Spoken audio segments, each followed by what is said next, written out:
నమస్తే welcome to our channel.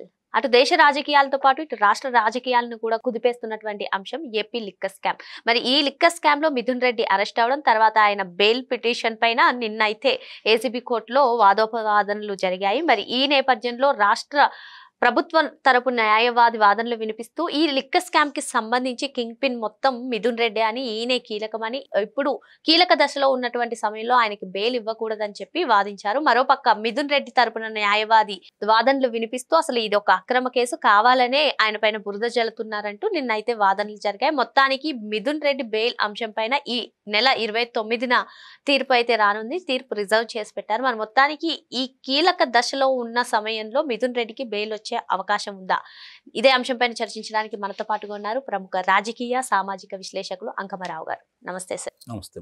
కూటమి ప్రభుత్వం అధికారంలోకి వచ్చిన తర్వాత గత ప్రభుత్వ హయాంలో జరిగిన కుంభకోణాలన్నీ కూడా ఒక్కొక్కటిగా బయటికి రావడం, అందులో అతిపెద్ద కుంభకోణం అయినటువంటి ఈ లిక్కర్ స్కామ్.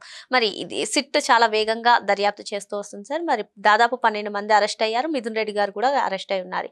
ఇప్పుడు కీలక దశలో ఉన్నటువంటి సమయంలో మిథున్ రెడ్డికి బెయిల్ వచ్చే అవకాశం ఉందంటారా? ఏం చెప్తారు? అసలు సూత్రధారి పాత్రధారి జగన్మోహన్ రెడ్డి, అనిల్ రెడ్డి అయినా కూడా దాన్ని దగ్గరుండి పర్యవేక్షణ చేసినటువంటి వ్యక్తులు ఈ కుంభకోణానికి డబ్బులు ఎక్కడి నుంచి ఎక్కడికి రావాలి, ఎవరిని నియమించుకోవాలని చెప్పని చూసుకుంటా ఉంటే దాంట్లో మిథున్ రెడ్డి ఏజెన్సీ ద్వారా వాళ్ళందరినీ నియమించడం కూడా జరిగింది.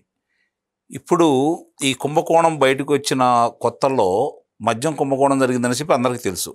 కారణం ఏంటంటే డిజిటల్ ట్రాన్సాక్షన్ లేకుండా ఎప్పుడైతే వాళ్ళు నిర్వహించారో ప్రభుత్వం తరఫున, ఇప్పుడు చాలామంది సమర్థిస్తూ మాట్లాడేవాళ్ళు ఉంటారు, విమర్శిస్తూ మాట్లాడేవాళ్ళు ఉంటారు. కానీ విమర్శించడానికి ఈరోజు అవకాశం ఎందుకు దొరికింది అంటే ప్రభుత్వం తరఫున 1000 రూపాయలు ఎవరికైనా చెల్లించాలన్నా కూడా డిజిటల్ ద్వారా చెల్లించాలి, లేదంటే నగదు రూపేణా మాత్రం చెల్లించడానికి వీల్లేదు, చెక్కు రూపేణా ఇవ్వాలి. మరి అలాంటిది ఇన్ని గ్రామాల్లో యావత్ ఆంధ్ర రాష్ట్రం మొత్తంలో కూడా ఎక్కడ కూడా డిజిటల్ ట్రాన్సాక్షన్ లేకుండా డబ్బు రూపేణా వసూలు చేశారు అంటేనే కుంభకోణం ఉందని అర్థమైపోతూ ఉంది. 654 మద్యం దుకాణాల్లో ఎక్కడ కూడా లెక్కలు చూపించలేదనేది స్పష్టంగా అర్థమైపోతూ ఉంది.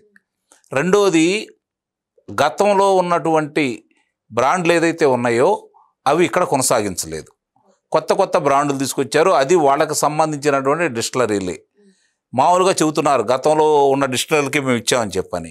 ఆదాన్ డిస్టిలరీ కావచ్చు, యూవీ డిస్టిలరీ కావచ్చు, ఇలాంటివన్నీ కూడా చూసుకుంటా ఉంటే చాలా స్పష్టంగా కనపడతా ఉన్నాయి. ఇప్పుడు వాళ్ళకి అనుభవం లేకపోయినా కూడా ఆర్డర్లు ఇచ్చారు. దాంట్లో మనకు చాలా స్పష్టంగా కనపడుతుంది ఏంటంటే వీడు చేసినటువంటిది ప్రతిదీ కూడా కుంభకోణాలకు సంబంధించి ఈరోజు ఆ ధనాన్ని ఎక్కడికి ఎలా తరలించారనే దాని మీద 7 నేలమాళికలకు బయటపెట్టిన సిట్టు. అలాగే దీనికి సంబంధించినంత పర్యవేక్షణ అంతా చేసింది మిథున్ రెడ్డి. మిథున్ రెడ్డి తర్వాత ధనుంజయ రెడ్డి, బాలాజీ గోవిందప్ప, కృష్ణమోహన్ రెడ్డి. అలాగే మొట్టమొదటి రూపకల్పన చేసేటప్పుడు కావచ్చు, ఇది చేసేటప్పుడు కావచ్చు, అంతా దగ్గరుండి చూసుకుంది విజయసాయి రెడ్డి. కాబట్టి వీటన్నిటికీ ఎటు వచ్చినా కూడా విజయసాయి రెడ్డి, చెవిరెడ్డి భాస్కర్ రెడ్డి, చెవిరెడ్డి మోహిత్ రెడ్డి, సునీల్ రెడ్డి, అనిల్ రెడ్డి, మిథున్ రెడ్డి, ఆ తర్వాత బాలాజీ గోవిందప్ప, కృష్ణమోహన్ రెడ్డి, ధనుంజయ రెడ్డి, వీళ్ళందరూ దీంట్లో ఉన్నారనేది ప్రాథమికంగా ఈరోజు సిట్టు వాళ్ళు సాక్ష్యాధారాలతోటి ఈరోజు పొందుపరిచినందువల్లే. ఒకటి గమనించుకోండి, ఇంతవరకు ఎక్కడైనా సరే ఈడీ ఎంటర్ అయింది అంటే ఆధారాలు లేకుండానో వాళ్ళకి విషయం తెలియకుండానో ఇంతవరకు ఎప్పుడు కూడా రాలేదు. వాళ్ళు వచ్చిన తర్వాత అరెస్టులు అనేవి కంపల్సరీ జరుగుతాయి. ఆ తర్వాత వాళ్ళ ఇన్ఫ్లుయెన్స్ ఉపయోగించుకుంటారా, లేకపోతే సాక్ష్యాధారాలను తారుమారు చేస్తారా, నిరూపణ చేసే విషయంలో ఆలస్యం అవుతుంది అనేది వేరే విషయం. సిట్టు ప్రాథమికంగా దర్యాప్తు చేసింది. దాని ఆధారంగా ఈరోజు ఈడీ ఎంటర్ అయింది అంటే ఇందుట్లో మనీ లాండరింగ్ జరిగింది అనేది స్పష్టంగా అర్థమైపోతూ ఉంది. ఈ క్రమంలో ఇప్పటి వరకు 3కి మొన్న డిఫాల్టర్ బెయిల్ ఇవ్వటం కూడా జరిగింది. ఇక్కడ గమనించుకోవాల్సిన అంశం ఏంటంటే దాన్ని కూడా ఈరోజు హైకోర్టు తప్పుపట్టడం కూడా జరిగింది. కాబట్టి ఇవాళ రేపు వాళ్ళది కూడా రద్దు అవుతుంది. కాబట్టి ఈ పరిస్థితుల్లో మిథున్ రెడ్డికి బెయిల్ వచ్చే అవకాశం ఎట్టి పరిస్థితుల్లో లేదని అయితే నేను భావిస్తున్నాను. సార్ ఇక్కడ ఇంకో అంశం సార్, మీరు చెప్పినట్టుగా సిట్ వరుసగా 12 మంది ఈ దర్యాప్తు మొదలుకొని 12 మంది, అందులో మాజీ ఎమ్మెల్యేలు, మాజీ మంత్రులు, లోక్సభ సభ్యులు అందరూ కూడా ఉన్నారు సార్. మరి ఇప్పుడు ఈడీ అరెస్టులు ఎక్స్పెక్ట్ చేయొచ్చు అంటారా? అందులో ఈ అనిల్ రెడ్డికి సంబంధించిన వాళ్ళు కానివ్వండి, సునీల్ రెడ్డి కానివ్వండి, వీళ్ళని ఎక్స్పెక్ట్ చేయొచ్చు అంటారు? నిస్సందేహంగా ఈడీ వచ్చిన తర్వాత ఇవన్నీ జరుగుతాయి అని అయితే నేను భావిస్తున్నాను. ఎందుకంటే మనీ లాండరింగ్ జరిగింది అనేది స్వయానా లోక్సభలో తెలుగుదేశం పార్టీ లోక్సభ నేత లావు శ్రీకృష్ణదేవరాయలు గారు 4,000 కోట్ల రూపాయలు విదేశాలకు తరలించారని చెప్పి స్వయంగా చెప్పాడు. వెంటనే అది హోమ్ మినిస్టర్ గారి దగ్గరికి తీసుకెళ్ళి ఇచ్చాడు. అలాగే తెలుగుదేశం పార్టీ అధ్యక్షులు, జాతీయ అధ్యక్షులు నారా చంద్రబాబు నాయుడు గారు, ఆంధ్ర రాష్ట్ర ముఖ్యమంత్రి గారికి కూడా అందజేయడం కూడా జరిగింది. ఇవన్నీ కూడా లోక్సభలో ప్రస్తావించారు, లేకపోతే ఇక్కడ ఇవన్నీ చేస్తున్నారు అంటే ఆధారాలు స్పష్టంగా వాళ్ళ దగ్గర ఉండబట్టే.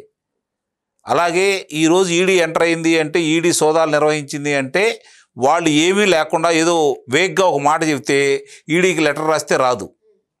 వాళ్ళందరూ స్పష్టంగా ఎవరెవరు ఏమేంటి అని చెప్పిన విచారణలో ఎవరైతే విచారణ చేస్తారో సిట్ కావచ్చు, సిఐడి కావచ్చు, పోలీసులు కావచ్చు, వాళ్ళు విచారణ చేసిన తర్వాత, లేకపోతే సిబిఐ కావచ్చు, విచారణ చేసిన తర్వాత అనుమానం వాళ్ళకు వచ్చి ఈడీ ముందు పెడితే ఈడీ అది చూసుకొని అవును దీంట్లో మనీ లాండరింగ్ జరిగింది అంటేనే వాళ్ళు ఎంటర్ అవుతారు.